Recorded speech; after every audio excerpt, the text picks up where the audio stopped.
Hey, this is Russell, and I work at the video store. I love this job because when the store is quiet, I get to watch movies and series and talk about them with my friends that work here. And interesting people pop in to rent something. Each week, we can help you figure out what you could be watching on streaming platforms and out in cinemas. All right, look at the time. Let's open up the shop. Did you see that thing yesterday on the TV? It was ready, interesting!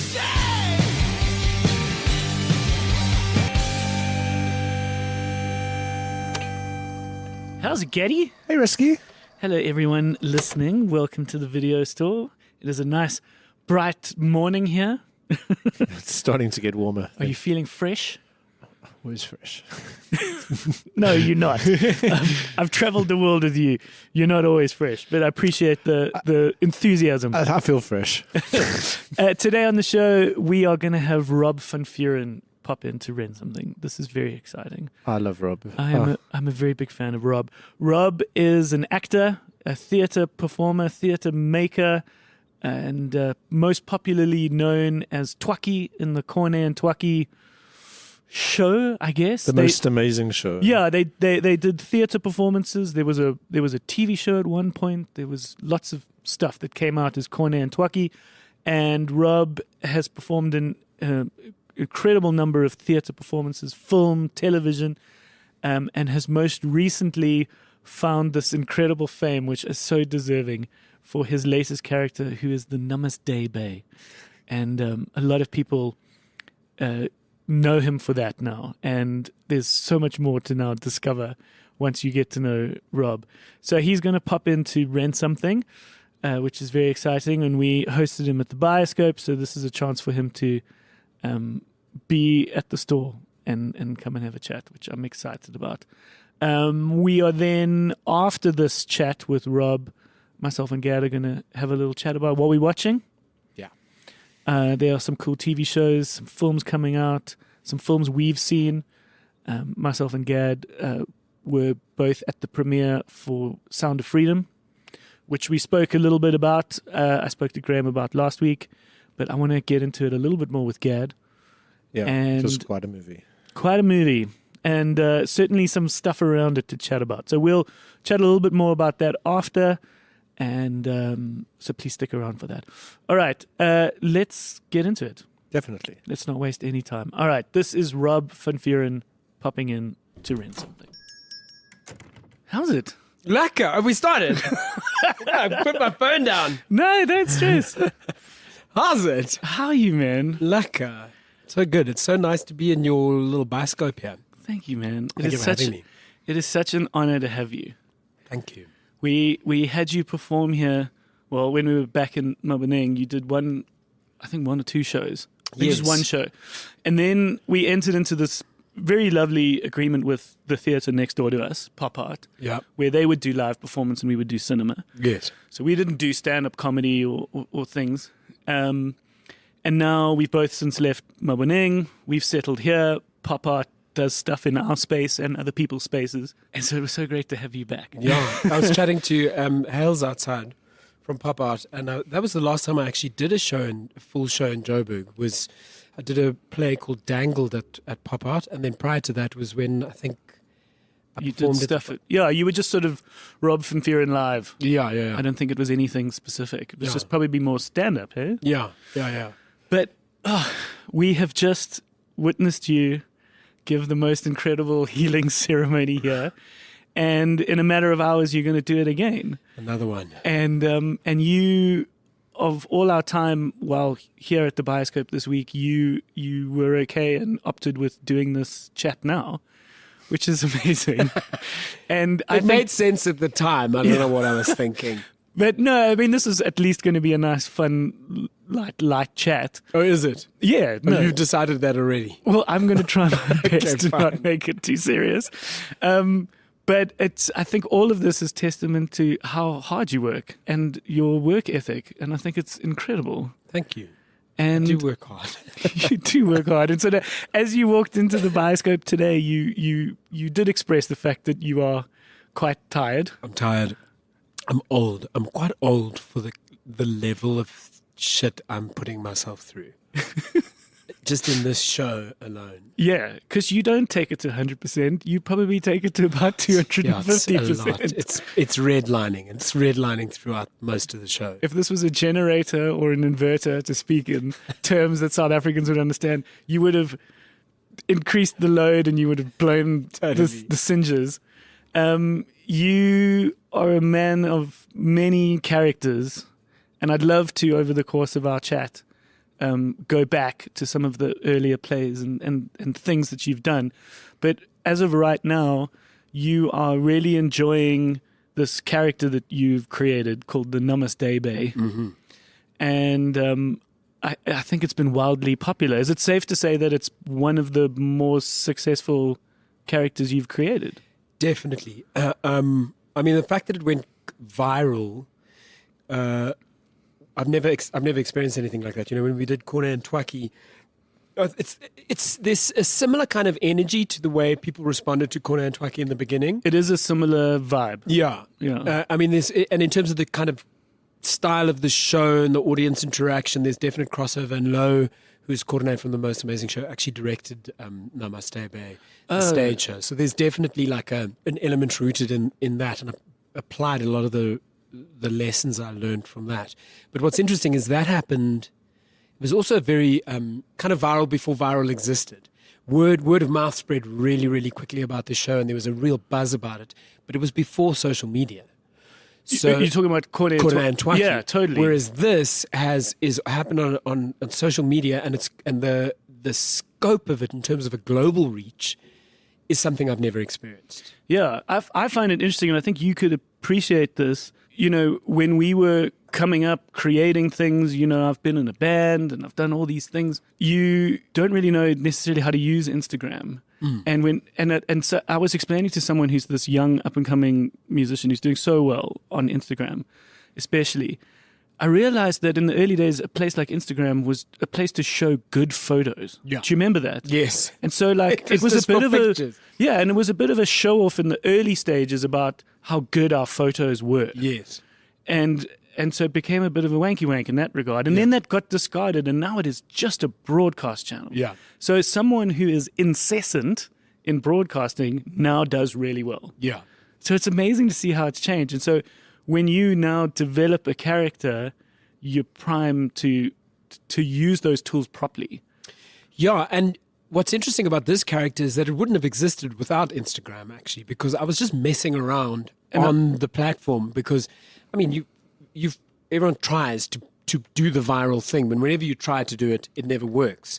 So I'd kind of given up on that, and I was just trying to play on the platform, and it happened on a whim. I was just out swimming one day, and the voice popped into my head, and I just did the video. And for some reason, I think it's got a lot to do with how the alternative health and wellness kind of revolution is so kind of front of mind over the last 5 years. Yeah. I think that obviously had a lot to do with it in terms of the timing of the character. Yeah, I had no idea it would reach as far as it reached. That first video, literally filmed it, went for a swim, came back out the water, and I looked at my phone and I had numbers unlike anything I'd ever seen. I was like, oh, okay. No, yeah, I got the sense that you'd stumbled into it, which was cool. Totally by mistake. And then I was like, okay, I better do a next video.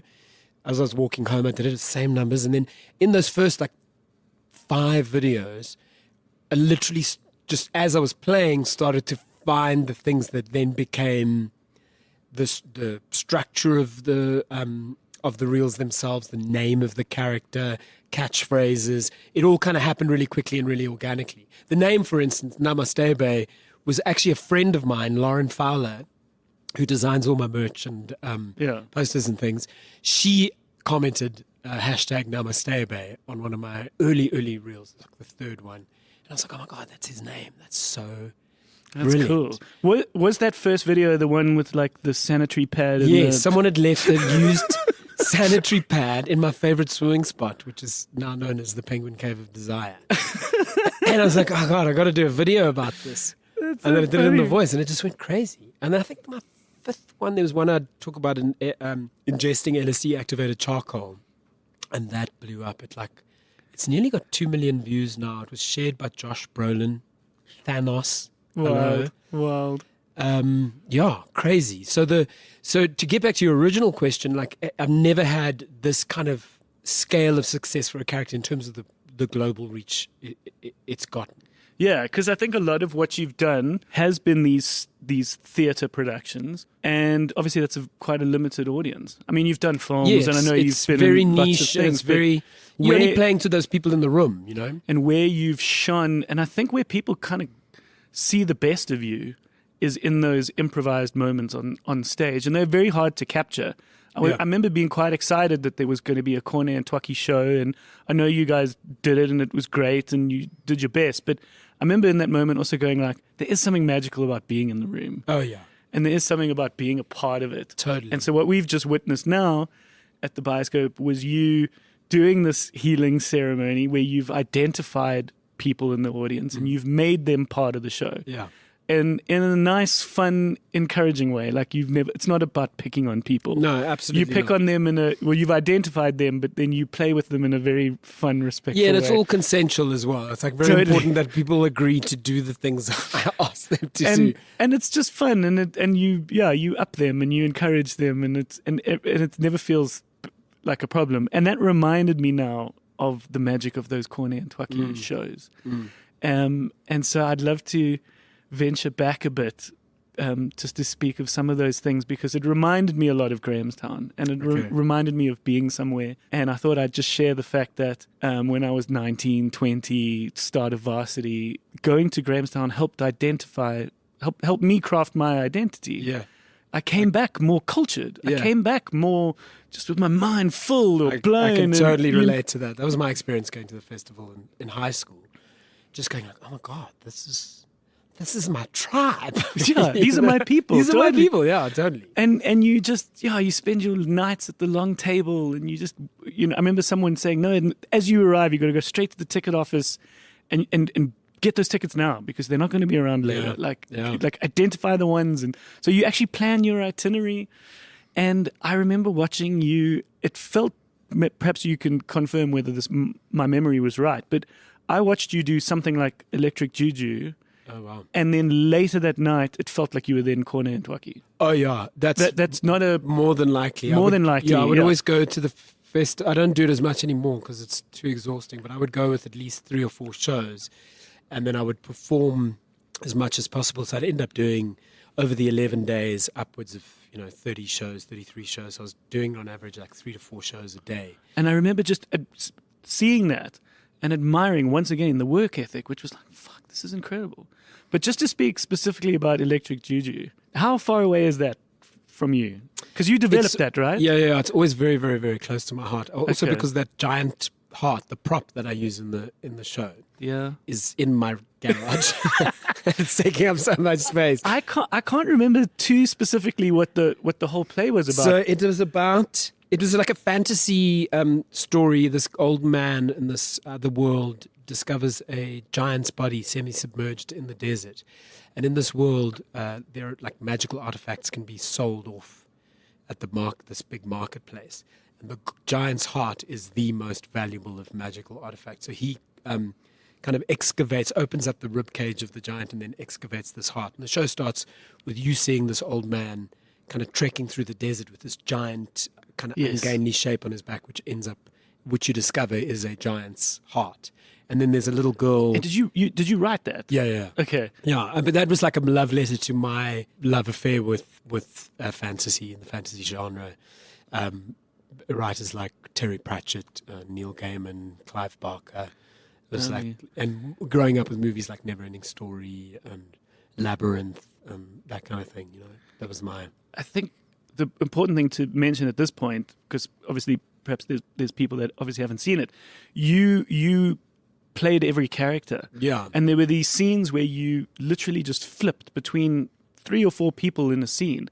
And I remember just having my little uncultured brain blown in that moment, going like, fuck, I can see 5 people on the stage. Yeah. I can see them. You see, I had a very similar kind of a moment when I watched Andrew Buckland perform for the first time.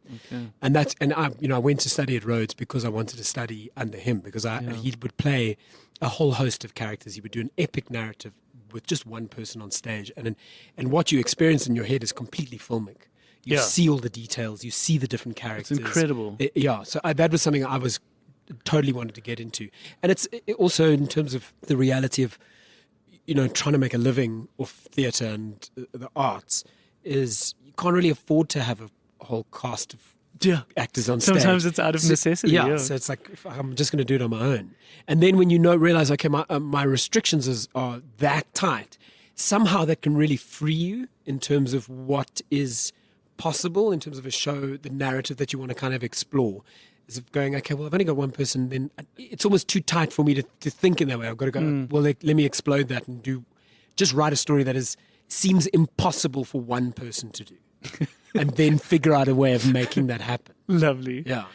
So in that time, perhaps the Electric Juju time, as you said, there were those science fiction stories. Perhaps just to flavor this conversation with a little bit of film and cinema, what were some of those sci-fi films? You said Labyrinth? Fantasy. Let's Okay, not fantasy. confuse our genres here, Russ. Sorry. Please.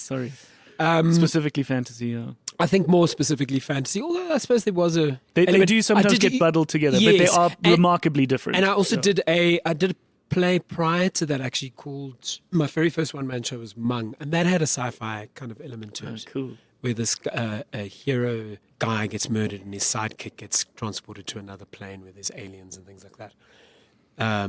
Also did a show called Lunaspasm, which was all set in space as well. So I guess there is maybe a whole sci-fi thing happening. But I love the idea. I've always been a fan, as I say, of the genre and particularly novels. And growing up, like I loved NeverEnding Story. Okay, I was Like, going to say, what are some of the all times? I love that movie. Someone posted the other day that they were in some woman's garage or somewhere, and they've got like the dog's head. No ways. Yeah, Falco. Falco's Oh head. my God. You speaking about how you still have the heart from Electric Yeah. Juju. It's like someone was like, I'm just in this random place and look at that, it's Falco's head. Falco. Oh my God. Okay, so NeverEnding Story was a big Yeah, one. definitely. And have you played that for your kids? It still slaps, eh? It does, but my daughter's like 12, so like Okay. nothing I possibly bring to her is interesting in any way, shape, or form. It's instantaneously lame. Forget about it. Well, she might appreciate the Barbie movie She probably will. because the Barbie movie has been specifically made for anyone, probably a little more female in its sentiment than male, but anyone who's like just moved on from that. Right. So it's made for Did you anyone. watch it Yeah. today? I Oh, wow. watched it last week. I had a chance to see a little Okay. pre-screening. Is it good? It's cool. Yeah. It's fun, and it's there was the original question was like, is this going to be for kids? And you realize like it's specifically not. It's Right. it's to target the market of everyone older. Yes. And literally when like a girl is like the age of your daughter where it's like, okay, this is now uncool to Yeah. play with Barbies. right. And the film is setting out to kind of rebuild the world's perception of Barbie once you've moved on from it. Yeah, it'd be interesting to see if she digs it. You know what she did like that I showed her was Beetlejuice. Oh, cool. Yeah. And she Okay. didn't admit to it straight away. Okay. But it came out a couple of days ago, and she was like, she referenced it in some way. She was like, yeah, it was a cool movie. I was like, yes. Yes. That movie also changed my And life. I love the idea that, for many, and especially for myself, I see you as a national treasure. But for her, you're like the uncool dad. Cool, Dad. No matter what you do. It's just like, really? Okay. So NeverEnding Story. And then what were some of the other films that were a part of your, like, that sort of seminal 20s when you kind of figuring out your... 20s. Well, your okay. sort of varsity Well, let me first creative let me first juices. tell you the first movie that changed the way that I thought and made me want to be an actor. Actually, I was very young when I saw it was the Goonies. Okay. That the Steven Spielberg. Sure. I don't think he actually directed. I think he produced it. Was it Richard Donner that directed? His it name or- was definitely on the credits. I can't think now. Anyway, that movie I loved, and it opens with a chase sequence. Where they're doing like there's a getaway and the cops are chasing the baddies and they shoot Yeah. the gun at the car, and then it comes past this milkshake shop where Chunk is busy getting a milkshake, and the cars drive past and he squishes his milkshake up against the window and he says, "Holy shit!" And in that moment, I was like, that's what I want to do. I want to be that kid. I want to be that kid. Yeah. Okay. And then I How had old to were you at that point? I must have been like 10, 11. Yeah. And then obviously I couldn't be in movies because I was growing up on a farm in the Eastern Cape. I was about to say, where are we at this point? Yeah, Eastern Cape rural farm Middle area. of nowhere. Yeah, I went to a school called Lillyfontein, Okay. which is actually now quite a fancy kind of adventure school. What is an adventure school? It's something that you charge a lot of money for. It was an adventure school when I was there, but it was in the for wrong- all the wrong reasons. Yeah, and then I think my love affair with theatre began in high school, going to the National Arts Festival, and that was kind of I could access that world and go, I can do this. I can write stories and do that. Okay, because if you were in Eastern Cape, I guess Grahamstown wasn't far away. So was Well, that I part actually of moved the... to Pietermaritzburg for high school, so I was in high school in Maritzburg, and then went back to Grahamstown for Okay. varsity. But to answer your question about 20 seminal movies, definitely Apocalypse Now. Ah. Absolutely, I was obsessed with that film. Apocalypse Now, Taxi Driver, those two in particular, I just would watch. I watched over and over again. I watched the final cut. There've been so many cuts of Apocalypse Now. The Redux. Yeah, there was the Redux at one point. Now this is like about Final. 3 or 4 years ago. 2-3 years ago. I think it was pre-COVID. They had the final cut. Oh, wow. And it was on IMAX. And let me tell you, it was as if that was shot yesterday. Really? The only thing that gave it away date-wise was the Vangelis soundtrack. Oh, right. That kind of like real 80s keyboard. It's like, that's not even ironic. Like, no one would fucking do that now. But like, just the quality of that picture and just everything about it. I was like, fuck, this is cool. It's a an cool incredible movie. film. It's an incredible Okay. film, All right. yeah. So Apocalypse Now. Yeah. There's a great question, which is, what do you tell people is your favorite film and what is your actual Actually, your favorite favorite film. There was one thing with Ryan Gosling, and I think he said, like, yeah, I tell people it's The Godfather or something, but it's actually Step Brothers. Yeah, for me, it's probably Beetlejuice or the Goonies or. Yeah. It's interesting that there's going to be there will be a Beetlejuice sequel, as far as I know. Really? It's in the works, yeah. With I think Michael Keaton. I think so. I think the fans like sort of pushed it, especially as when he came back into the forefront Yes, with after Birdman, Birdman and yeah. stuff. And I believe it's happening. There's also a musical. Have you seen the musical? No. There's a stage musical for What? Beetlejuice, Oh my which God. is one of those things you can see if you've got fuck tons of money. Yeah, yeah. I hear it's amazing. I'm sure it's amazing. So, what is on the cards for you these days? Sure. Well, obviously, I'm touring this Namaste Bae show as much as possible. I'm going into a production of a stage production of my brain. I'm going into a stage show, a theatre show from August to November. So that's going to take up a lot of my time, and that is a stage adaptation of Damon Galgut's Booker Prize-winning novel, The Promise. Okay. It's directed by Sylvain Strike. Ooh. Yeah, and it's got an ensemble cast of just the most incredible actors and actresses. Like, deeply excited about working with this group of people. We've done a week of workshops that was amazing. Okay. Really cool creative team behind it. Damon was in the room with us for that week of workshops as well, and kind of seeing, because he's never done a stage play as well. Okay. So So sorry, Damon's the writer. he's the author, yeah. And where's he based? London, I think. Okay. I think he's based in London. Yeah, so that we'll do. We're running in Cape Town and Joburg, and then hopefully next year we could go as far as London, New York, Sydney. Lovely. There's talk afoot about that. But what I've also been doing is a lot of film. I've been doing a lot more film over the last couple of years, and it's been a part of my career that I've always wanted to develop further, because my first love was actually film. You know, It was the Goonies. It was Beetlejuice. Like growing up as a kid on a farm in East London, I didn't have access to theatre until in high school, and I went to the festival. But prior to that, it was all film. So whenever I wrote for theatre, I was also writing filmically in my... You were thinking quite cinematically. Exactly, yeah. Okay. So, and what's happened, I always struggled with film because I was always so involved in theatre stuff for so long and live stuff. So, because film projects, it always depends on whether you're available or not. They always change their dates. And if you're a busy actor, it's actually quite difficult to get film work. Funny. And then what happened during lockdown is that everything shut down.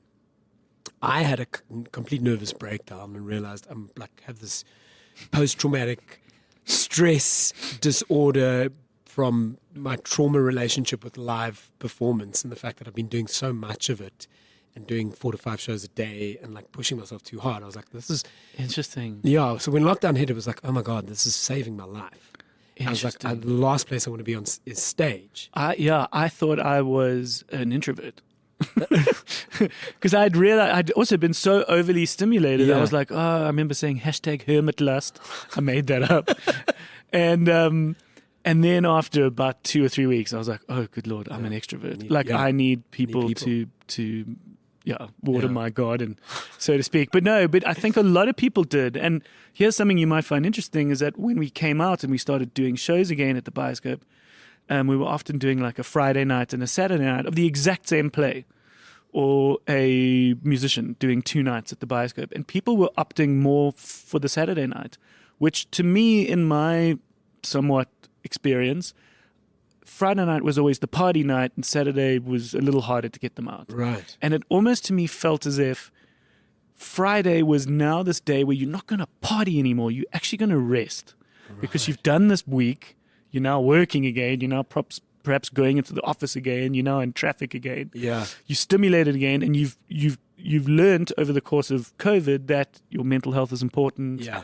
You've gotten the sort of serenity of being at home and looking after yourself a bit more. You think we're better at pacing ourselves? Yeah, I think pre-COVID we just went balls to the wall. So you would party hard and do things and go to events and do Friday night, and then Saturday was like pajamas. Yeah, right.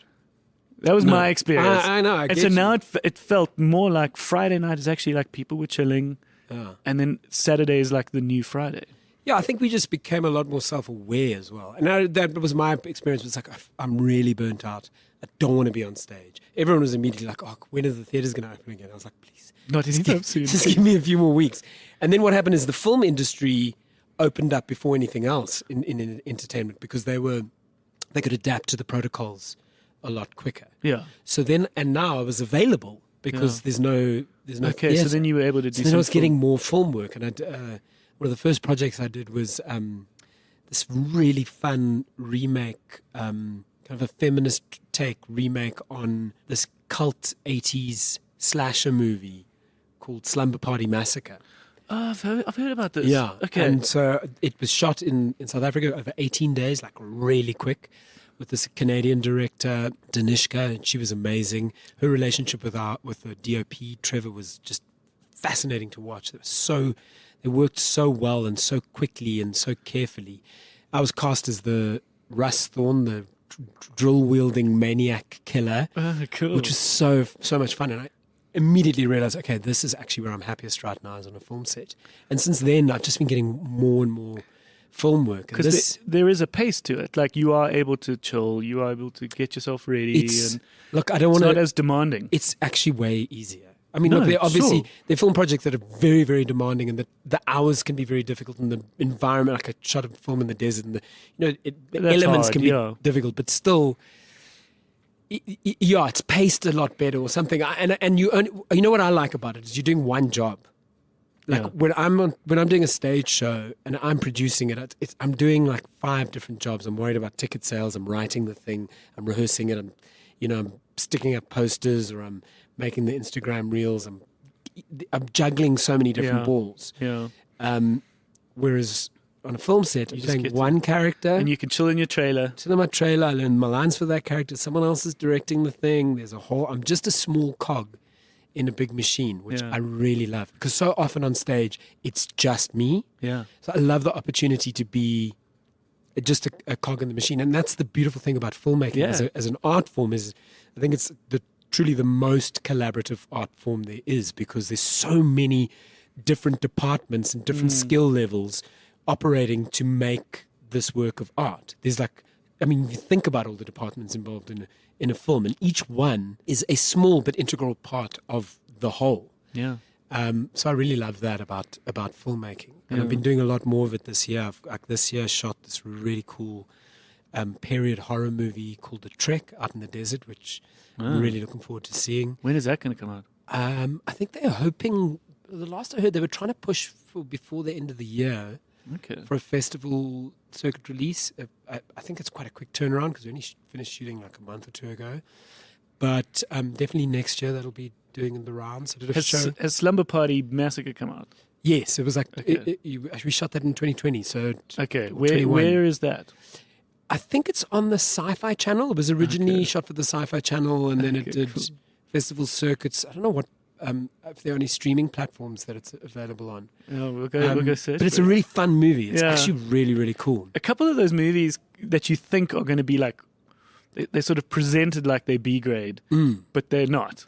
No. They're actually like a lot smarter Yeah, and better. it's Like, this one in particular has got this really clever feminist slant on it. And the initial film was written by a woman and directed by a woman, and it had a feminist commentary to it. So and this has just taken it to the next level from this perspective.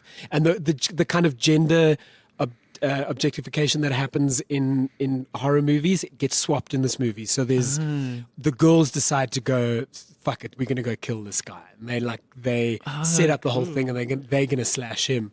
There's a group of boys at this, like, obviously it's at a summer camp by a lake kind of thing. There's a group of pretty boys who end up having a slow motion pillow fight sequence. You great. know, so it's really fun from that cool. perspective. We must dig it out. Yeah. I know there's one of the films perhaps I can rent and to you, and maybe it could be. I think it could be enough to desensitize your daughter.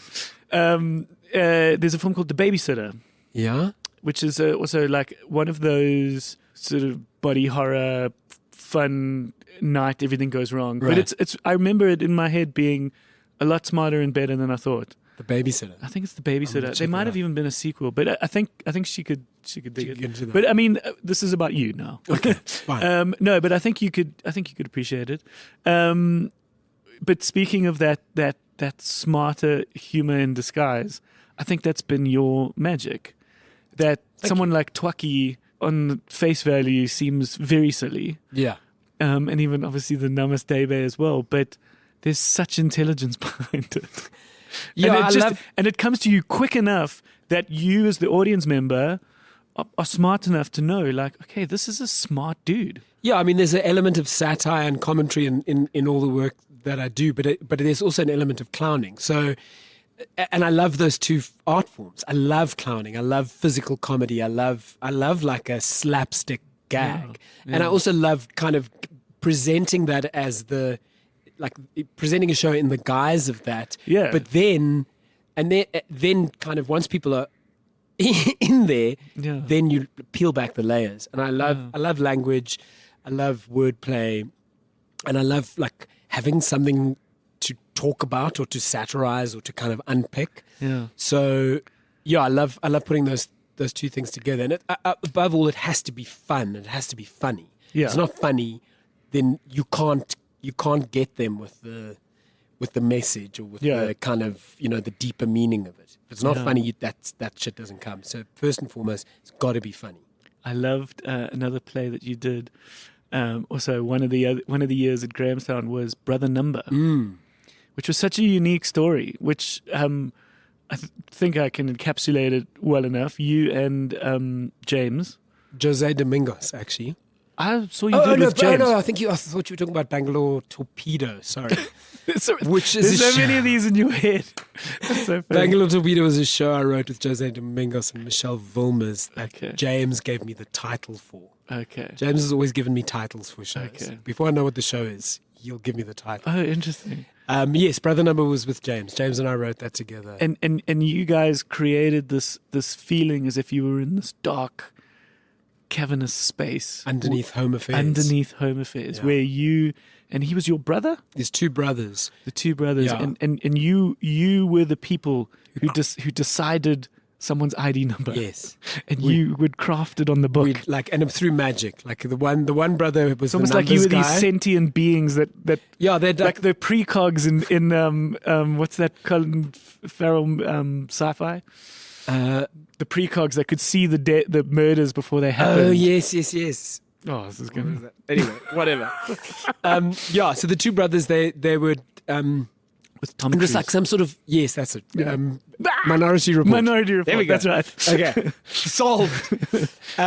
These two brothers. It was kind of through apartheid shenanigans that this big high up Van Ace or something discovered these two brothers that had this special skill, of being able to create ID books, and like that's what we need. So they locked them in this little cavernous room underneath Home Affairs, with the one guy's kind of drawing numbers out of the ether for the people, and the other brothers drawing the numbers in the book. in the book, exactly.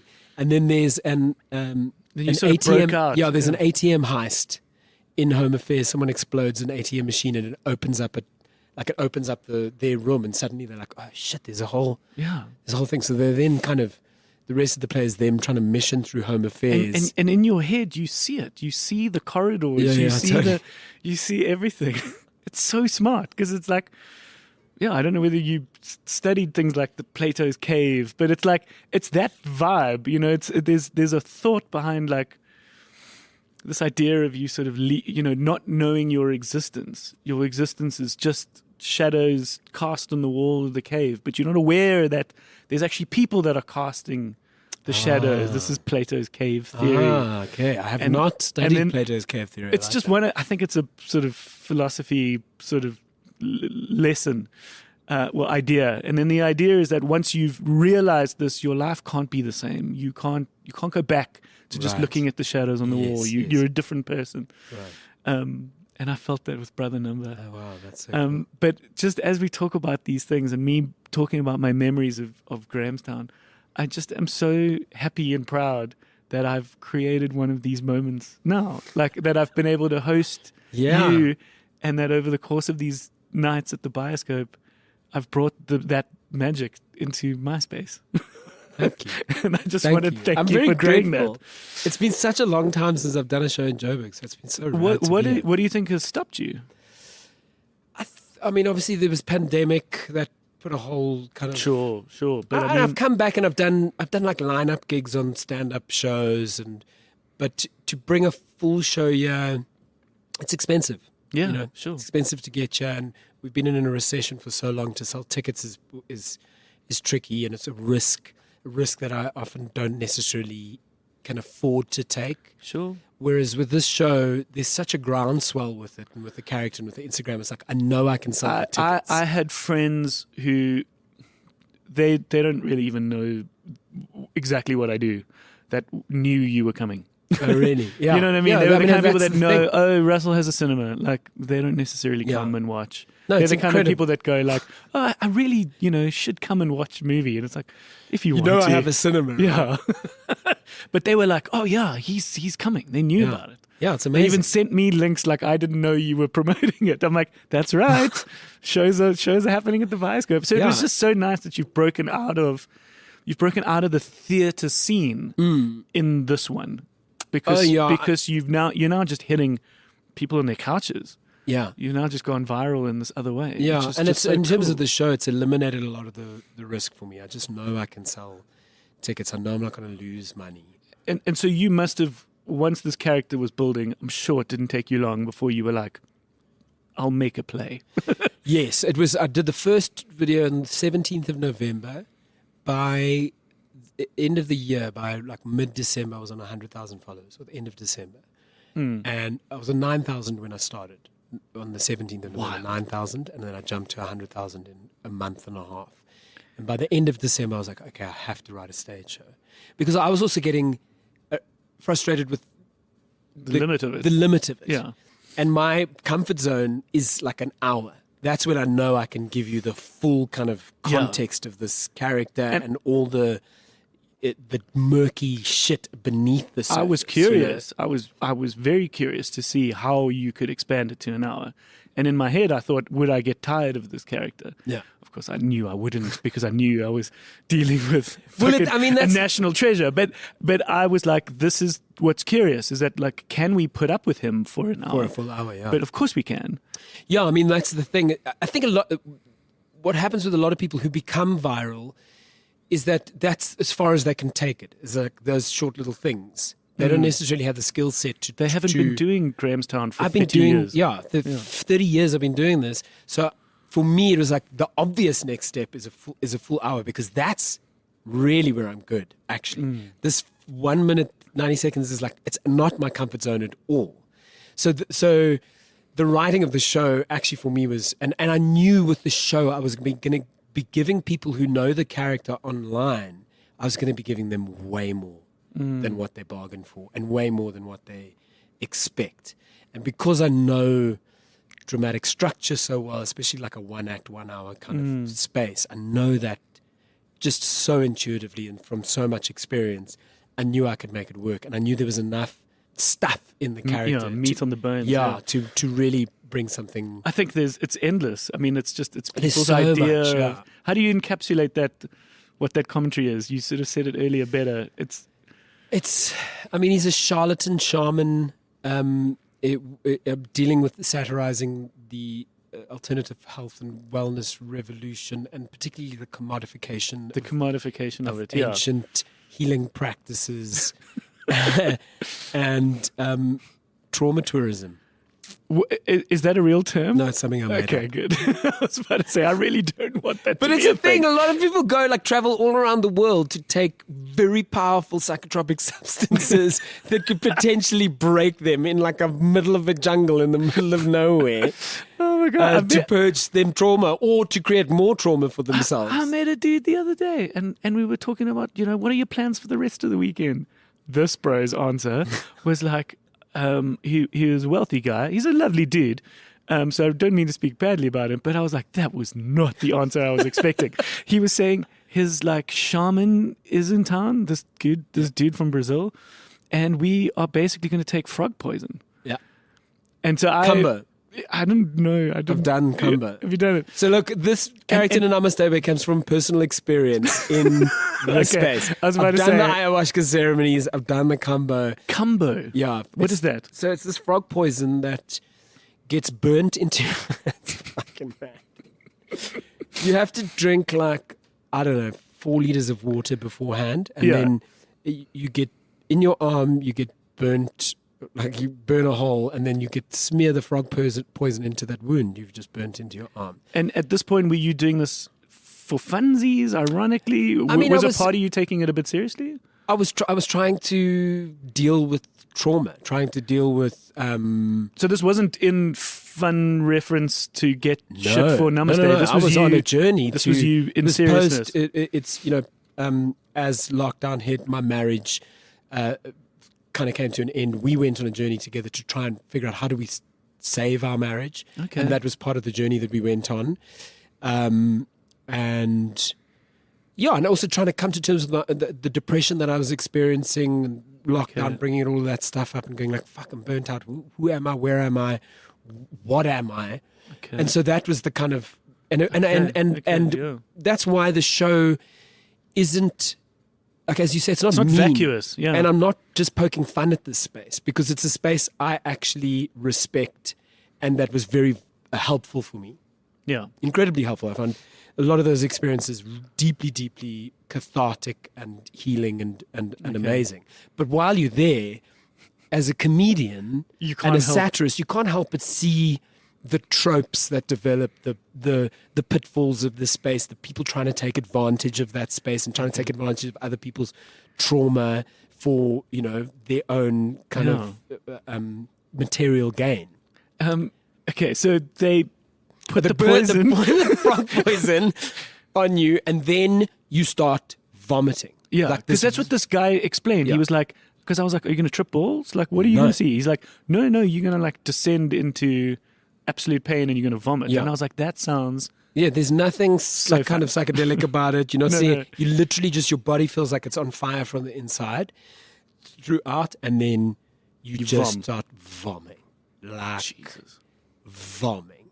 And the idea is that you are vomiting out your trauma. Is that the sort of loose... That's, basically. I mean, it's probably put in a nicer way. And There's a whole... But that's the idea. You can do your own research. Yeah. That, for me, the Kumba was quite harrowing for me. That's not something I would yeah. do again or recommend. Yeah, I saw him the other day and I was like, hey, you licked a frog recently? And he's like, technically you don't lick it. And I was like, oh, never mind. No, but it's fascinating. Okay, so you went on that journey. Yeah. And you came out of the other side with some magical material. So much material and so much catharsis for myself. We found a lot of clarity through it. My ex and I decided, okay, the marriage isn't working. Okay. And through that process, we realized what we're saving is the relationship rather than the marriage. Yeah. Which Okay. was really beautiful. And we're now happily separated, but we're still very much a family. So Yeah. it was a very, very helpful process for me. And at the end of it, I also got to make this really great character that I think the core message behind him is that we are all so deeply flawed. Yeah. And we're all so deeply vulnerable. We're all so deeply damaged and broken. No one knows what the fuck is going on. No one has an idea of what's actually happening. And if anyone speaks with any kind of certainty about anything, they're fucking lying. That's it. That's right. yeah. Yeah. I felt that over the course of the play. I saw you bring all that. Oh, it was lovely. And there's that one moment where you turn to the audience and you just go, fuck.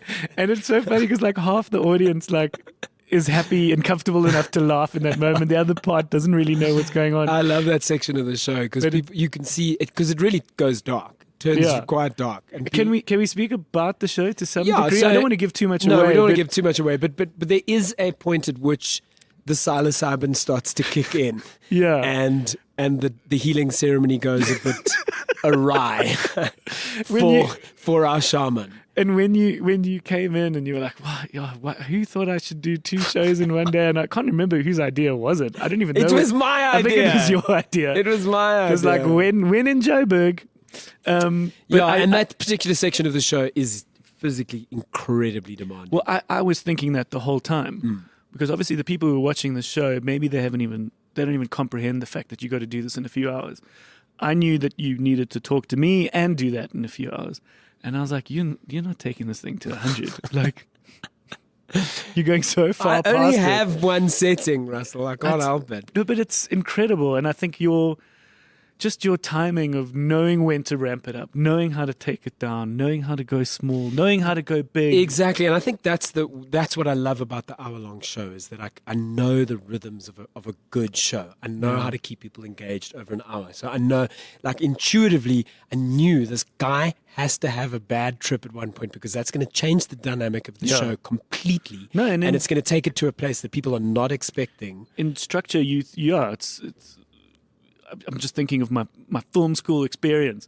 Even in something like a music video, which is only 3 minutes long, like you can get bored. Yeah. It's like you got to up it. Totally. 2/3 of the way through a music video, something's got to change. Yeah. You got to add a new element, or you got to be in a new location, or you got to change the colors. You got to, because people can also get bored. Yeah, totally. What is some of the stuff you watched recently that you're enjoying? What would you want to watch more of? Film-wise, do you know that What's I'm... a series? Do you consume stuff? I do, but you know what my guilty pleasure is? Love it. Netflix sports documentaries. Yeah. I heard the quarterback one is great. Fuck, I smashed that one. That was smashed Point Break. I smashed the La Cour du Peloton, which is Do you know that the Tour de France is significantly bigger than anything else in world sport? Really? I didn't think What, in that. terms of... In viewership and in terms wow. of like watching. Oh, wow. I thought it would be like a Super Bowl Oh, wow. just by sheer numbers of America, or like World Cup soccer. Apparently, Tour de France is the biggest sporting event. That's crazy. In terms of like television viewership. I love that series. It was you know what I love about all of those series? It was the tennis one, the Formula One. Did you watch Drive to Survive? Drive. That was my Yeah. first one. I was Yeah, like, yeah. oh my God. That's what got everyone in. Yeah, You could see totally. And Netflix then clearly commissioned every other sport. Exactly. And they've done it all in exactly the same way, which I'm like, love. I like the format. I'm here for it. Yeah. I just love, I love watching people operate at like the highest skill level possible. Yeah. And dealing with the stress that comes with that and the scrutiny that comes with that. I find it fascinating. Especially with Drive to Survive, how you could have this teammate, you say in inverted commas, because they don't fucking like being on a team. They want to beat each other. They Yeah. want to beat everyone. Yeah. I'm not here to play as a team. Yeah, and it's those interpersonal dynamics and that shit that's more interesting to me than the actual sport. Like I Yeah. don't watch Formula One. No, but I I never watched the gave a shit series before. about, Yeah, you yeah. know, the Okay. behind the scenes kind of thing. So there's that. I watched a couple of good films on the plane back from London recently. There was this one film, After Sun or After the Sun, Aftersun.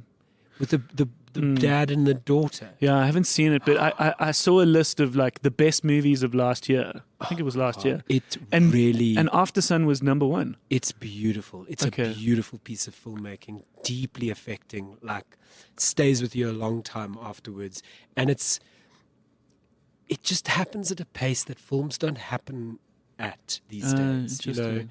it does. It feels like watching an art house film like back in the 90s kind of thing. The thing you'd Okay. go to the, you know, Yeah. Cinema Nouveau for. kind Yeah, of yeah, thing. yeah. And there's so few of those kind of movies these days because Yeah. it's so kind of formulaic driven, even more so Sure. than it's ever been.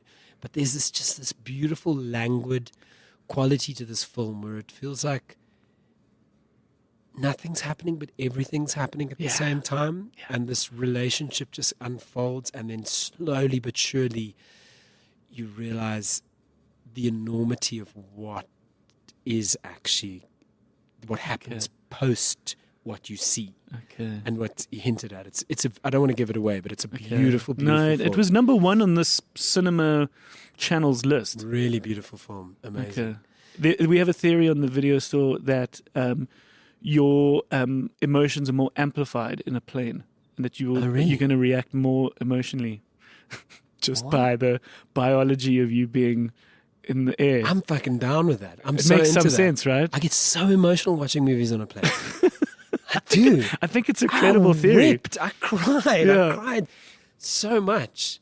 Gad remember and Short Straw, we on one of our trips to Japan, we said, let's watch this movie together, as in like we're both going to watch it on At our the same individual time, screens, yeah. but if one of us needs to get up or go to the toilet, we're going to pause at the same time.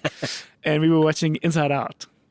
Oh. And if you remember the Bing Bong scene, Yes. which is, and I started crying. I look over to Gad, he's crying. Yeah. I called him Bing Bong for the next for the next 2 weeks. That was brutal. That was brutal. That was brutal. Apparently, the original cut was even more harrowing. Really? That's a toned down version. Oh my God. Yeah, no, that was quite a scene. Oh, Bing Bong. Old Bing Bong. But listen, man, I don't want to keep you for too long because I know you got to start. Gotta get ready for the next one. Got to start Shit. getting ready. Let me first tell you before you let me go about the films that I've got coming out this year. Runs in the Family Okay. is actually was screening at had its first screening premiere at Diff Oh, cool. yesterday.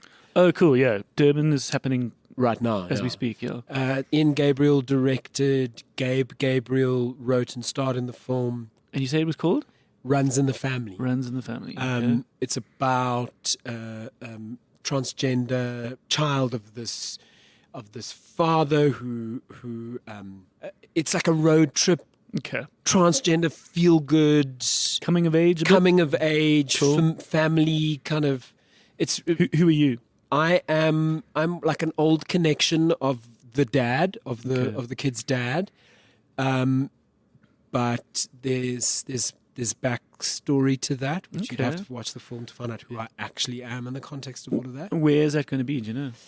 I think it was it's going to be on Netflix, but apparently the Netflix execs were so excited by it, they were like, this has to do a festival circuit because it's just the Get some laurels Yeah. and get some. Exactly. So they're going to Okay. do a festival circuit. I don't know for how long before that will then come out. I wonder whether we can try and do something at the bioscope. Oh, you must. I'll Mm. put you in contact with Gabe. Yeah. Then there's another Ian Gabriel movie that I shot called Death of a Whistleblower, which is premiering at Toronto. Nice. I think that's next month or in a month or two's time. I can't remember exactly. Then what else? There's this movie, The Trek. I'm not sure where that's going to be, but I'm really looking forward to that. I had a lot of fun doing that. Cool. It's such a great character, and it looks so beautiful. And to do like a period movie in the desert, horses, long gun. It's like it felt like being in a cowboy movie. What period? It's like the Great Trek. Great Trek Yeah, period. Yeah. That was really great. That's I feel like awesome. I'm missing something. I did a pilot for a TV show in Finland earlier this year. Which, Yeah, you were in Finland. Yeah. I've spent some time there. I was lucky enough to be a part of a documentary exchange program when I was right at the end of varsity. Oh, wow. It was magical. We arrived as spring started coming into, Oh, wow. and of course they are so dictated by the seasons. Yeah. That when were you there? What time of the year? February. Okay. I've never been that cold in my life. There was some music festival that happened in the dark of winter, and apparently there was a big sign in the airport that just said like, "Can't believe you're here for this festival, you crazy motherfucker," or something in that like dry Finnish It's great. language. I never experienced anything like that. It's like when you walk outside, you very quickly realize, oh, this is survival. Yeah. Like this is a life and death situation. If I take a wrong turn or like get lost, Well, I could die out Well, here. you'll find this interesting. Like I've said to people, in South Africa, there's the very real fear that there could be a smash and grab. Doesn't happen every street corner, but if you had people going out into the night or coming home, there's a sense of like, will Rob get home safe? Message me when you get home. Yeah. Right? In Finland, there is the very real fear that you could be so drunk Yeah. that you will fall asleep in the snow And die. and you would die. Yeah. Because you'd be so drunk that you'd hit a coma or you'd get this kind of drunk blanket. Yeah. Then you'd slip into something and in that you'd die. It's a really Yeah. real fear for No. them. I had a real sense of that. I was like, oh, wow. If it's too long between this building and that building, Yeah. I might not make it. Okay. It got warmer and warmer while I was there and it was just delightful. There was just babies everywhere because that's, everything that you can do in winter. I'm dying to go back there in And- summer. But if this series gets commissioned that we shot, the pilot of, Okay. we're going back from mid-November to February. So it's Okay. going to be the whole of winter. Oh well, no. Try and get some of that spring love. There's a festival. Their spring day is called Vapu, and it's Vapu. and it's 3 days of just fucking drinking. And did you find them to be a happy people? Because they're supposed to be the happiest nation on earth, and that was not No. my experience. No, I think you caught them at their worst. Yeah. But even I found them to be very direct and quite serious, and to the point where we were Quite literal. Yeah. To the point where actually, so we were there to make a documentary, and as film students. So it was really cool to be in this foreign city and just be looking through the lens of a filmmaker, going, "Is that a cool story? Could that make a cool story?" And my one pitch, I nearly developed it to actually pitch, was, do the Finnish have a sense of humor? Like, is there an actual sense of humor Yeah. here? Because South Africans, we use comedy. We Yeah. need comedy. We've had that long tradition of this is how we're going to rationalize this crazy life Yeah. that we live. And, Totally. we I had a similar, there was no sense of irony. Yeah. In it. It's like all very literal. no, and They I take mean, everything at face value. Yeah, no, to the point where I was like, do they actually have a sense of Yeah, humor? I'm not sure. Yeah, it was interesting. So we found, and this is what we ended up making. You'd find this interesting. The film we ended up making was this short film called Mommy Drives a Cadillac. And what it was we saw a newspaper article or a magazine article about the unhappiest towns in Finland. Oh, yeah. And we said, well, what's number one? And it was this little random ass town called Piaksamaki.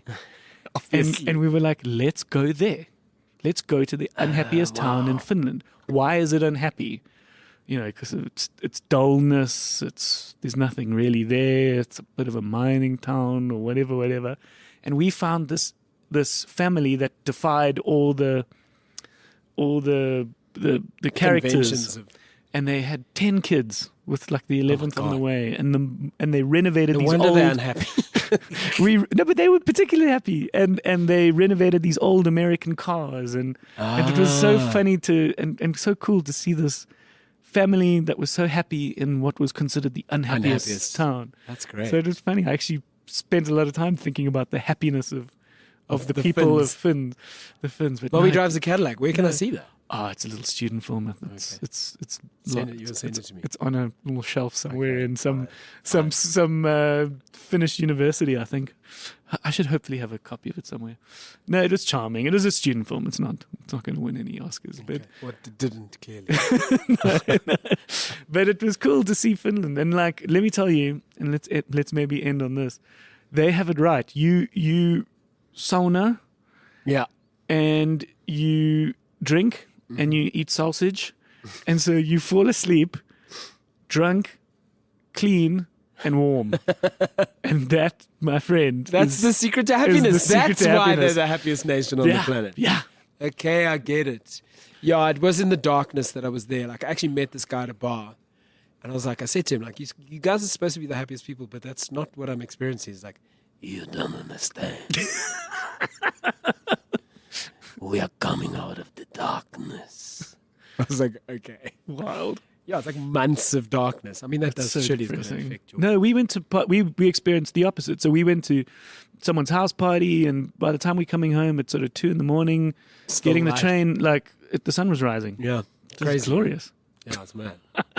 All right, but Liz, man, I think this has been such an honor Thank you. hosting For me you, as well. and I'm glad that we could bring Joburg back to you Yes, me in too. this. And as I said, I'm so glad that just those kinds of shows that just made my life so special, or made it so special for me. You know what I'm saying? Do you know that Electric Juju has been in development as an animation film for years? Oh, Yeah.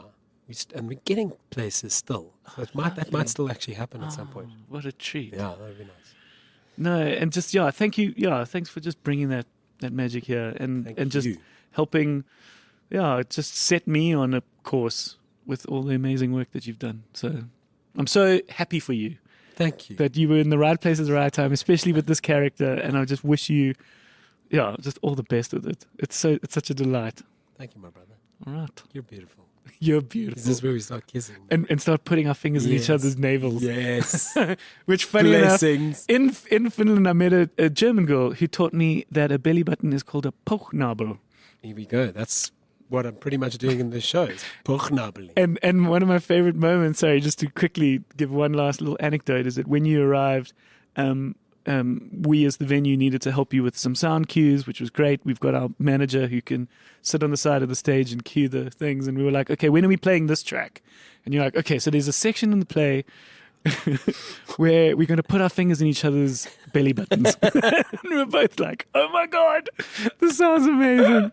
And that's when you got to cue that track. And I was like, fuck, this is going to be great. My mouth, my jaw is hurting. Yes. And I just love that. What a magical thing to have witnessed. Thank you. All right. Cheers. Thanks for having me. Goodbye.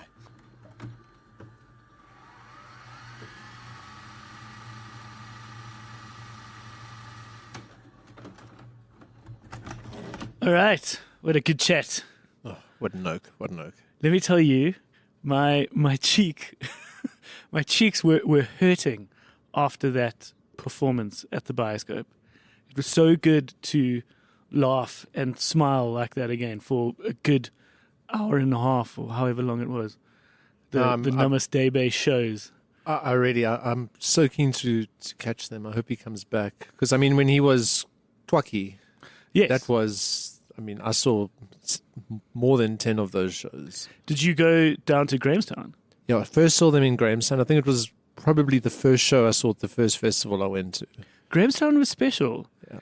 And- It set an exceedingly high expectation for everything else I saw that year. Oh, you saw Corne and Twakkie's show It first. was the first thing I saw. Oh, wild. Yeah, I don't Okay. know how it worked out that way, but Yeah, it's special because it's silly humor, but it's rooted in so much more. Like, you can see the intellect, you can see the thought, you can see how smart these performers are. That's really what makes it so special. absolutely. And the Namaste Bae character that Rob's created is no different. It's ridiculous, but you clearly know he understands it. And of course, you can hear from the chat that he lived a lot of that firsthand, which is really what makes it so special, is that it's rooted in something, real, which is great. Like, yeah, those especially came out during the pandemic. The healing and Yeah. spiritualists. Totally right. So much of it. Yeah, and that's what it's all playing fun of. So, yeah, good for him, man. I really want to see The Promise, which is this new play that he's going to be doing, directed by Sylvain Strike. So all of this is very like Grahamstown top tier stuff. Yeah, And that's going to be Definitely later seen this him year. in some plays as well. It's phenomenal. Yeah, he's so good. So now that the story is a little more quiet, we can chat through a few things. I'd love to chat to you more about Sound of Freedom, because you and I went to go and watch it. As of now that this episode's come out, it is now in cinemas. But did it open? Now it's in cinemas. Okay. As of when this episode is going to come out. Okay. What did you think of it? I mean, so there was a lot of, obviously leading up to the movie, I'd been hearing a lot from political perspective. So I had, it was a bit of a skewed perspective, but I mean, I went in, it was a pretty well-made, low-budget action movie that was harrowing. It told a story that no one wants to hear. Yeah, I think that's something I would like to take advantage of. Little correction to what I said last week with Graham. I said it's a very average movie, but it's not. It's a well-made movie. Yeah. So I was wrong to say that. I mean, it's not winning any Oscars. And then It was a pretty solid for what it is. solid is a good example. Is a good word. Yeah. For the story I try to tell. Like, I mean, upon doing research, you see that this guy in real life did some of the things that were mentioned in the movie, but a lot of stuff was very, very embellished. But it's a movie. They're trying to make a movie. This happens all the time. Sure. And you've got to just understand that this is for entertainment first. Yeah, and I think what this film ultimately was up against was the fact that was a small film, a small budget, where they don't have this production, huge marketing engine behind it. And then its subject matter, which is exposing people to the extent of slavery, modern day slavery, which comes in all forms, be it sweatshop, be it sex slavery. And it's basically saying that at today's point, we have more people in slavery than any other time in history, which is a generalistic term, but still quite harrowing. But people, they don't want to know those sorts of things. Yeah, and so that's ultimately what this film was up against. It was up against mainstream media going, oh, this is a bit depressing. and that's ultimately, and also it being a small production film. So that's ultimately what this film was up against. So the fact that it's done as well as it has is incredible. I think the main thing that mainstream media were pushing against the movie is that it's trying to spread the message that that's what the focus of child abduction and child sexual exploitation is, where in essence 99% of child exploitation comes from parents or family members. But that's just the exploitation of it. That's and kids getting that's kidnapped, misconduct and stuff. Where this film is more about the movement of human, not what we do with them. But I think they try to suggest that it's bigger than it actually is in comparison to what is essentially bigger problems in terms of children getting kidnapped. Like I say, it's still something that needed to be said. But another interesting thing, this movie was made in 2018. Oh, wild. Yeah, and they just couldn't sell it. Apparently they went to Disney, they went to Netflix, and everyone said no. And because it's kind of quite harrowing. And eventually they got this Angel Studios. Okay, so the film had already been made. Yeah. Interesting. Ages ago. And that's why it had been made so long ago. And then during the pandemic, Jim Caviezel was going around the QAnon circuits and talking about taking blood from kids. And then this movie gets a distributor. And Jim Caviezel's got this reputation as being this QAnon person. And then it just became political. And it's so stupid. Okay. Yeah. Taking blood from what? So it was something that was mentioned in Fear and Loathing in Las Vegas. He takes something called adrenochrome, and he makes a passing comment, "Oh, you can only get it from pedophiles." So the conspiracy is that these rich people, they take the blood of children when they frightened, because they release this thing called adrenochrome. Yeah, which is all bullshit. It's all bullshit. Yeah. Adrenochrome is apparently very easy to get. You don't need kids. Okay. And that's how they stay young. The Hollywood elites. That's why they look so young, because they all take adrenochrome. Oh my god. Okay. So that's a whole nother can. Yeah, that's one of the QAnon conspiracies, but that's the one Jim Caviezel was pushing. Legitimately, like you were seeing this? Yeah. Yeah, there was at a conference and he zoomed in from the conference and he's just going on about adrenochrome and the Hollywood elite, and it's just like, oh, Okay. yeah. All right. Well, yeah, okay. At the core of this film is a very good message, and at the core of the film is a very interesting push and way to get people into cinemas that perhaps wouldn't have normally gone. the pay it forward The system. pay it forward thing, and I think that's really helped this film. And at the core of it, if it is just exposing, like it did for me, and it probably did for you, just the fact that this is happening out there, that there is this extended network of traffickers, and that there is this amount of people in slavery, like that's interesting. Absolutely. And awareness is certainly not going to solve it, but it is a start. 100%. Okay. Yeah. All right. That's that then. I think let's not get into more things about I could talk kids, for way too long about kids' this. blood. Jesus Christ. It's hectic. Okay. Ninja Turtles. What did you think? Yeah, it was fun. Like it wasn't for Mutant me. Mayhem. Yeah, we agreed that Yeah. last week on the show that it was for kids, and so I wanted to know. Corbin loved it. Cool, because So Gad- that is my girlfriend's son. He's 7 years old, and he had the best time.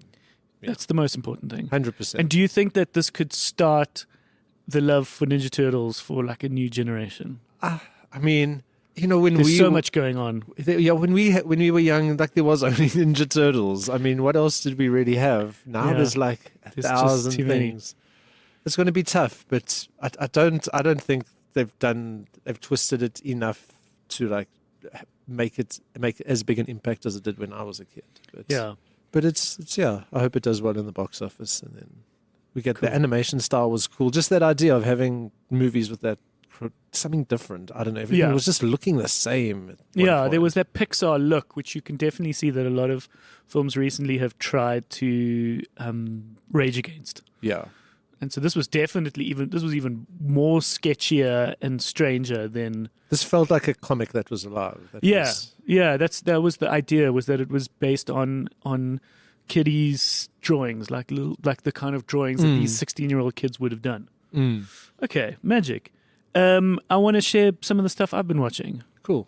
I wanted to tell you about Fisk. Fisk. Fisk. Fisk. Fisk. It is a indie, like small little comedy set in Australia. I think it's in Melbourne. Okay. It gives me very much a kind of Parks and Rec vibe. It's not that style. okay. It's not the comedy. documentary style, but it is, at the core of it, back of the box, is a sort of woman in her 50s odd, come from a law background, has had this shake-up in her marriage, change, she needs a job, and she starts working at like a quirky, tiny little law firm. They do like wills and probates. But there's like a kooky dude at the reception, the bosses. And so that's why, I mean, it's kind of similar to Parks and Rec in the sense that it's this little office, kooky characters, people come in. She's quite a strong, interesting, quite determined woman. It's a little situational, the fact that things go wrong and sometimes it can escalate a bit, and perhaps that's a little cringy. But you'd find this interesting. We finished it. Oh. We finished the season. That is doesn't on happen. Netflix. And that's something you've exposed once, is that's probably the biggest metric in Netflix. It's Yeah. not how many people watch episode 1, It's the follow through. it's the follow through. And we found ourselves following through. Yeah, that's why 1899 just got cancelled, because people watched 1 or 2. And I didn't even finish the first episode of that.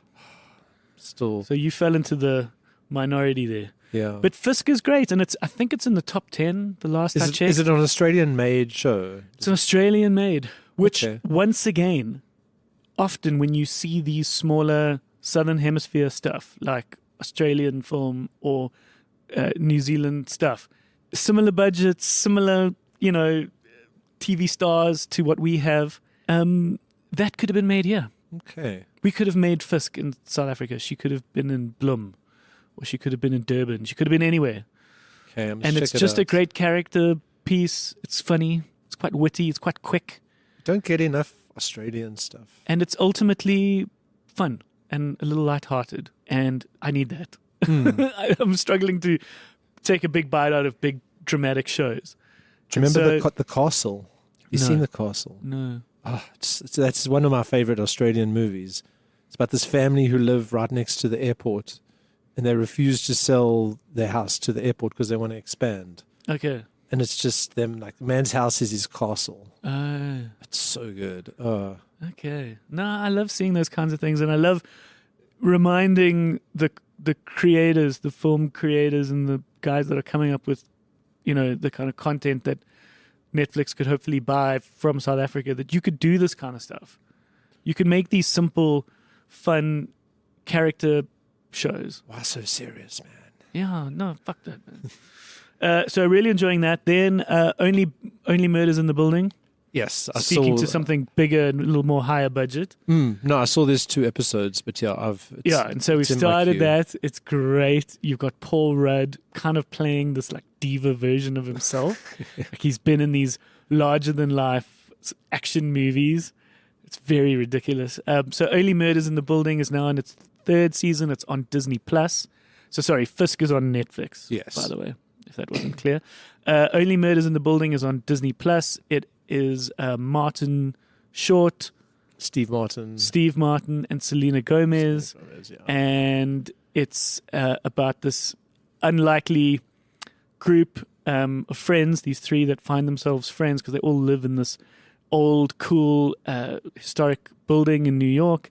And there's a murder in the building, and it so happens that they end up making a podcast about it. Because they were all obsessed about podcasts, and then they got together. And so they started making a podcast. And so then it was bizarre that it happened again in the building. And so that's where the name comes from, is that they'll only make an episode about a murder that happens in the building.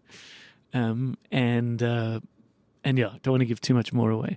But it's smart. First 2 quippy. seasons were great. Yeah. Part of me is just maybe going to hold back and then blitz through them all in 2 days or something. Okay. I don't know if I can wait week by week. Okay. Yeah, I've got 1.5 more seasons left of Rebels, Star Wars, in anticipation of Ahsoka. Yeah. It's- You've been clapping the Star Wars stuff on Disney This Plus. has been 6 months of preparation for this show that might be good. What do you mean? You preparing by watching all this other stuff? So yeah, this series is called Ahsoka. She's a character that wasn't in any of the movies. She was only in the cartoon shows. Yeah, and why I think she stuck out in people's heads is that she was the very bizarre looking woman. She looked a little bit like the singer in The Fifth Element. She had like tubes coming out of her head. She was initially, I think people didn't really like her. She was a 14-year-old Jedi apprentice, so she was a bit annoying. But people grew to absolutely love her. And then she made a live-action appearance in Boba Fett, actually. Okay. And then when it came out that the series was coming out, Now she's been given her own series. she's been given her own series, which is technically a direct spin-off of Rebels. Okay. So, I'm- it's a lot. It's so these much. are many buses that are shooting past But me. like I say, for 6 months, I've been watching like 2 or 3 Star Wars episodes a day. It's insane. Okay. So I mean, there were over. Is Rebels isn't live action. No, it's all animated. It's all So that animated. was on Cartoon Network. initially. Okay. And now Ahsoka, is that going to be a live That's action? live show? action. So Okay. they're saying, from what I understand, Ahsoka's going to be Rebels season 5. So Rebels stopped in season 4. Okay. So it's going to be so I have to appreciate and understand. I don't know. I could have just watched the 20-minute video on YouTube to catch up. But no, this is my life now. Okay. All right. So when is that starting? I think August 27th or 26th on Okay. Disney Plus. And is Ahsoka going to be for adults? yeah, is it yeah, like yeah. This is. Andor and Boba Fett? I don't and- think Andor's a bit more kind of drama, Okay. but this is more Boba Fett, Mandalorian. It's in that universe Okay. and in that time period. All right. There's another film on Netflix that I want to see. I haven't seen it, called Big Nunu's Little Heist, which is made by friends, people that we know, people we've dealt with at the Bioscope. Robbie Thorpe, who has an episode deep in the early days of the video store. Yeah, I remember He that came episode. on. He's the producer of this. Is he in it as well? No, he's a producer, so Okay. he's very much in the making of. Then a guy by the name of Andy Casseroles is the director. Andy is also known as the Admiral. I do know him. He's a He famous was a DJ, DJ. yes, at the reggae nights. So Andy the Admiral and a guy called Akin Omatoso, who's a Nigerian-born director who's now in LA. He's now big time. They hosted a TV show that existed on some platform. I forget. I think it was SABC or Mnet. It was a while ago. Or Mzansi Magic. I forget. Where it was them sitting in the bioscope seats and they had like a film review show. So Andy certainly knows his film. I mean, he's a music DJ, but he certainly knows his film. So to have him make a film is quite exciting. Okay. And it looks cool. It looks fun. Nunu. Big Nunu's Little Heist. Wow. Okay. So that's on Netflix now at the moment. I'm quite keen to see that. Then there's another film coming out to cinemas called Last Voyage of the Demeter. Have you seen anything about this? I haven't. Okay, so we love having the distributors that we work with invite us to these premieres, and so this one's coming up. And sometimes these smaller films, especially in the cinema world, get a little bit lost because we have big Marvel movies, big things happening, and so sometimes these films get a little lost. So they want us to come and watch this film. It looks like another Dracula remake. It's Dracula linked. So I don't know whether it's part of adapted from Dracula. Yeah, so the $37 million budget, so it's relatively small. Yeah, it's got one of the guys who you'll recognize from Game of Thrones, and by the looks of the trailer, it's set in an older sort of couple of centuries ago. Yes, Demeter is the boat. The old guy who couldn't read, and the little girl taught him to read. Yeah. Yeah. Demeter is the name of the boat, and they are going somewhere on a voyage, and all of a sudden shit goes sour with things being eaten, and so there's clearly this other force on board. So it looks interesting. Okay. I'm not a horror dude. I like horror. From watching the trailer, I was like, this looks cool, and it's kind of set on a boat, so it's using its budget carefully and wisely. If Graham's keen, I'm keen. Let's go. Yeah. So I really wish I could be there. Graham. I'm going to be away, so I'm going to miss this premiere. But you guys go to it. Hopefully it happens, and you guys let us know what you think. Definitely. Okay. Magic, my guy. So another little thing I wanted to chat about, just a fun little thing for the next 10 minutes, just to wrap up today, is we are starting this format where we are going into our guest chats, trying to have a little bit of a structure. Okay, and you've seen it, right? Yeah. And funny enough, this episode now with Rob Van Vuuren was the early thinking of that. Now it's a bit more obvious when I interview guests. But the idea is to take a little walk through their life and at certain key points try and pin what movies were key to them at certain points in their life. Because I think that's quite revealing of what's going on in their life. It helps you kind of figure out them. I think it's an interesting format. It's like a little guiding path. So then we thought it could be cool to have a name for these films, a name for these periods in your life. And I found it quite a cool metaphor, which is this metaphor of the kinds of relationships you are in at the moment, at that point in your life. So the first film, and I wanted to now get this sense from you, because now that we've found this cool format, I haven't tested it. I haven't tested it on you. Because I now this is my way of getting to know you, despite you and I seeing each other every week for the last decade with the band. But perhaps this can help me understand you a bit better. All right. So the first kind of love you have in your life is your puppy love. All right, which is when you're young. You're very young. This is the innocent love that you are excited if you can hold hands. Okay, you may be going on your first date. Maybe you go to the putt-putt or watch a movie. But it's the film that you had a puppy love relationship with. Does that make sense? So it's the film that that came along that was your first love, your first innocent, great love. What do you think that film was for you? So very early on, my dad used to rent videos, Yeah. and he used to make copies of them. He found a way to do Yes. that. So very early memories I have are watching like Smurfs Okay. and the He-Man TV series. But I wonder that first He-Man movie, Masters of the Universe, in the 80s. I think I must have watched that just over and over and over again. Okay. It's god awful. Like I watched it again recently, and it is like Yeah, sure. Not the cinematic masterpiece you remember it. But yeah, I used to. Like, I remember absolutely loving MacGyver, and then I remember someone saying, "Don't watch it now. Keep him a did in your head." And did you try watch it? No, I don't want Okay, him. I okay, want to keep him a don't, hero. yeah. No, he's a hero in my head. I don't want to change I that. never did MacGyver. I remember Highlander used to be a thing. Was that like a show that was on Friday Highlander nights? was a show. I never watched it. Yeah, I used to watch Highlander. I never watched MacGyver. MacGyver was fucking awesome. Yeah. Just missed that boat. Yeah, but I it was. remember everything about it. Which is very much I about. even had the same haircut. I remember sitting in the hairdresser going, "I want a MacGyver." I want a And only MacGyver. like a good few decades later did I remember that and go, "Oh my god, I was asking for a mullet." Because that's what he had. He had a full-blown mullet. Yeah. Okay, then things get a little more serious. Love is still there. It's still deep love. All of these are deep loves.